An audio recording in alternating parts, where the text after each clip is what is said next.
เดี๋ยวก่อนเรียนน้องๆมีเอกสารประกอบการเรียนกันหรือยังคะเข้าไปโหลดฟรีได้ที่แอป Nestle School ทั้งใน iOS และ Android เลย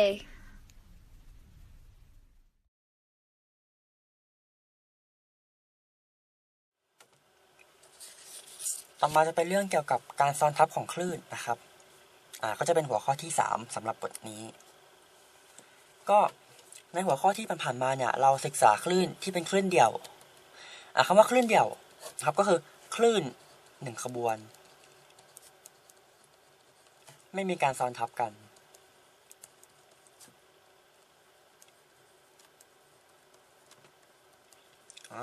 แต่ว่าในหัวข้อนี้เนี่ยมันจะมีการซ้อนทับกันของคลื่นเกิดขึ้นนะครับซึ่งการซ้อนทับกันเนี่ยมันจะเกิดขึ้นได้ก็ต่อเมื่อคลื่นตั้งแต่2ขบวนขึ้นไปเคลื่อนที่มา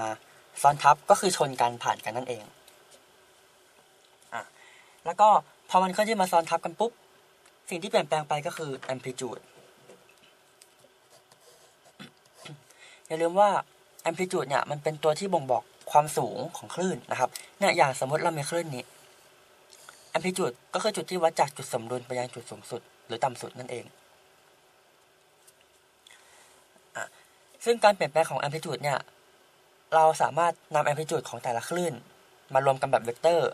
จะได้เป็น amplitude ของคลื่นลูกใหม่นั่นเองนะครับอย่าลืมนะว่าต้องรวมแบบเวกเตอร์ด้วยอันนี้สำคัญมาก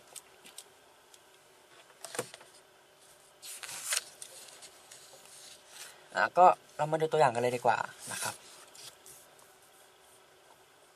ตัวอย่างเนี่ยพี่จะเอามาให้2ตัวอย่างนะครับซึ่ง2ตัวอย่างมันต่างกันทั้งที่ตัวอย่างแรกมันเป็นคลื่นที่ amplitude มันทิศทางเดียวกันก็คือขึ้นกับขึ้นพอมารวมกันก็จะใหญ่ขึ้นส่วนอีกอันนึงก็จะเป็นทิศขึ้นกับทิศลงพอมารวมกันก็อาจจะแบบมี amplitude ที่เล็กลงหรือบางทีอาจจะหายไปเลยก็ได้นะครับเรามาดูที่อันแรกกันก่อน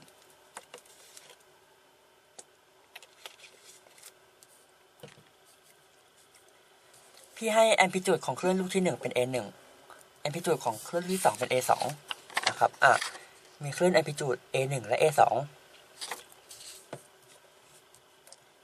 ทีนี้พอมารวมกันปุ๊บค่าซ้อนทับกัน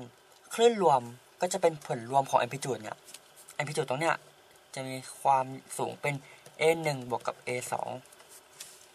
ก็คือเราสามารถบวกกันตรงๆได้เลยนะครับพอมันเคลื่อนที่ผ่านกันปุ๊บลูกที่เคลื่อนที่ไปทางซ้ายก็จะเคลื่อนที่ต่อไปส่วนลูกที่เคลื่อนที่ไปทางขวาก็จะเคลื่อนที่ต่อไปนะครับทางใครทางมันเลยแล้วก็อีกตัวอย่างหนึ่งมันจะเป็นตัวอย่างที่แสดงถึงคลื่นที่มี amplitude ทิศทางตรงข้ามกันA1 กับ A2 นะครับเป็น amplitude ของคลื่นลูกที่1กับ2ตามลำดับ A1 เนี่ยคลื่นมันมี amplitude เป็นทิศขึ้นส่วน A2 มันมี amplitude เป็นทิศลงแน่นอนว่าเวลามันจะซ้อนทับกันเนี่ยมันก็ต้องรวมกันแบบเวกเตอร์นะครับรวมแบบเวกเตอร์ก็คือคิดทิศทางด้วยพอรวมกันปุ๊บมันเหมือนกับเกิดการหักล้างกันซึ่งพอเกิดการหักล้างกันปุ๊บถ้าเกิด amplitude ของ A1 กับ A2 เนี่ยมันเท่ากันมันจะหักล้างกันได้พอดีก็คือเป็น0พอดีพอเป็น0มันก็จะเป็นเส้นเรียบๆแบบนี้เหมือนกับว่าตอนนั้นไม่มีคลื่นเลยนะครับซึ่งไอตอนเนี้ยมันเกิดแค่ในช่วงเวลาขณะแป๊บเดียวเท่านั้นเองพอหลังจากนั้นคลื่นมันก็เคลื่อนที่ต่อออกไปปุ๊บนะครับที่เนี้ยคลื่นอย่าง A2 เนี่ยมันไปทางซ้ายถูกป่ะมันก็ไปทางซ้ายต่อ A1 ไปทางขวามันก็ไปทางขวาต่อนะครับเคลื่อนที่ของใครของมันไปเรื่อยๆทีนี้เดี๋ยวพี่ให้ตัวอย่างเพิ่ม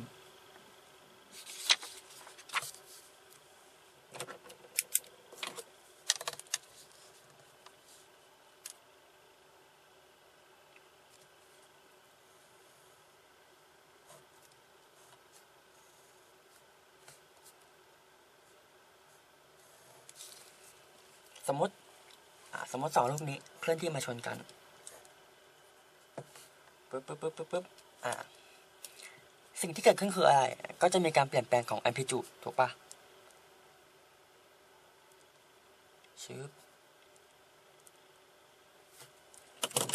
ตอนเนี้ยที่พี่วาดมันจะเป็นว่าในกรณีที่คลื่นลูกใหญ่ มาชนกับคลื่นลูกเล็กพอดี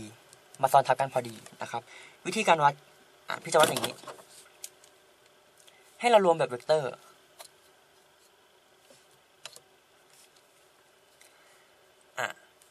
รวมแบบเวกเตอร์อย่างสมมติตรงนี้พี่วัดได้ประมาณเท่าไหร่15 เซน14 เซน1.4 เซนนะครับ1.4 เซนส่วนลูกเล็ก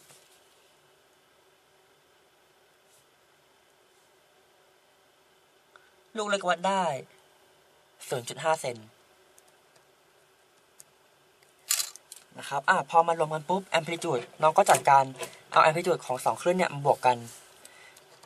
1.4 บวกกับ 0.5 จะได้แอมพลิจูดของลูกใหม่เป็น 1.9 เซนนั่นเองแล้วก็วาด 1.9 เซนประมาณนี้ชืบซึ่งลูกเนี่ยก็จะเป็นลูกใหม่นะครับอันนี้ก็จะเป็นหลักการง่ายๆสำหรับการรวมกันของคลื่นที่มีแอมพลิจูดไม่เท่ากันแล้วก็เคลื่อนที่สวนทางกันเกิดเป็นคลื่นลูกใหม่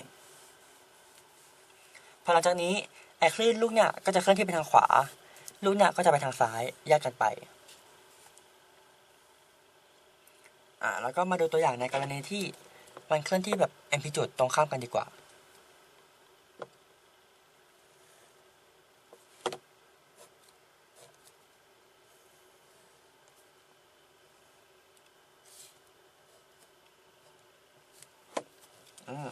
นะครับ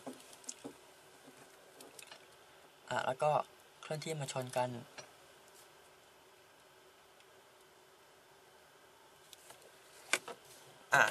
ลูกนี้เคลื่อนที่ไปทางขวาลูกนี้ไปทางซ้าย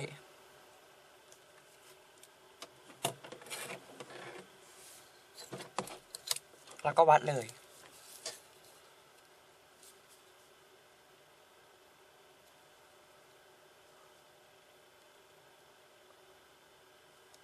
วัดตรงนี้จะได้ประมาณ 1.5 เซนติเมตรนะครับแล้วก็วัดได้ 1.5 เซนติเมตร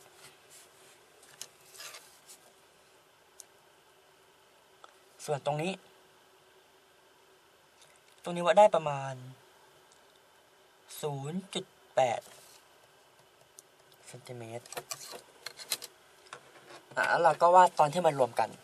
นะครับซึ่งพอมารวมกันเราก็ดูเลยว่าแอมพลิจูดของแต่ละคลื่นเนี่ยมันมีทิศทางไหนบ้างแล้วก็มีขนาดเท่าไหร่อันนี้ทิศขึ้นอันนี้ทิศลงแน่นอนว่าถ้าเกิดทิศทางตรงข้ามกันมันก็ต้องเกิดการหักล้างกันนะครับเกิดการหักล้างแล้วก็จับลบเลย 1.5 บวกกับลบ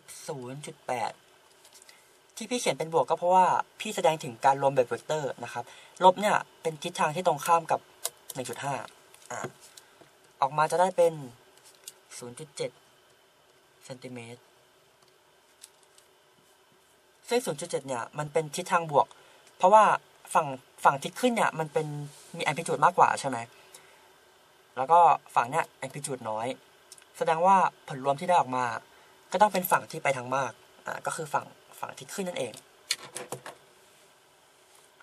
ก็เราจะวาดก็ต้องวาดคลื่นลูกใหม่ที่มีแอมพลิจูดเป็น 0.7 เซนประมาณนี้นะครับก็คือคลื่นลูกตอนที่มันผสมกันเนี่ยตอนมันชนกันเนี่ยก็จะเป็นรูปสีชมพูนี้เลยเดี๋ยวเอาอีกสักหนึ่งตัวอย่างแล้วกันนะครับจะได้คล่อง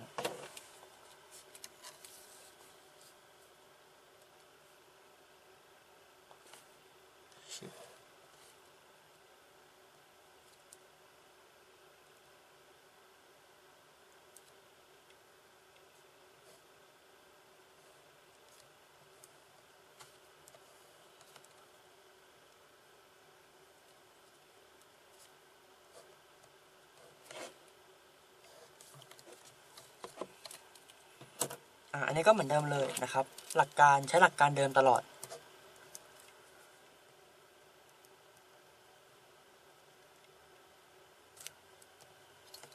แล้วก็วัดแอมพลิจูดดูนะครับ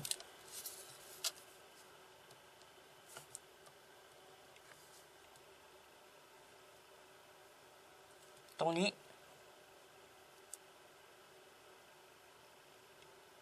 1.4 เซนแล้วก็ตรงนี้0.6 เซนแอมพลิจูดรวมกันก็จะเป็น1.4 บวกกับ 0.6 เพราะว่าทิศทางทิศเดียวกันก็ต้องมีการเสริมกันได้เป็น 2.0 เซนติเมตรก็แสดงว่าแอมพลิจูดของคลื่นลูกใหม่เนี่ยก็ต้องเป็น 2.0 เซนติเมตรแล้วก็วัดขึ้นมาเลยว่า2เซนมันเท่าไหร่วัดเสร็จแล้วเราก็วาดชิปประมาณนี้เลยนะครับก็อันนี้จะเป็นหลักการง่ายๆนะครับฝากน้องๆไปลองฝึกรวมคลื่นแบบรวมแอมพลิจูดดูนะครับก็ไม่มีอะไรยากมากเรียนจบแล้ว อย่าลืมเข้าไปฝึกทำข้อสอบแบบจับเวลาในแอป Nestle School กันด้วยนะจ๊ะ ถ้าน้องๆมีคำถามสงสัยไม่เข้าใจตรงไหนถามว่าในแอปได้เลยแล้วพี่ๆจะรีบเข้าไปตอบให้นะคะ โห ไอติมลิ้นจี่ต้องชิมซะแล้ว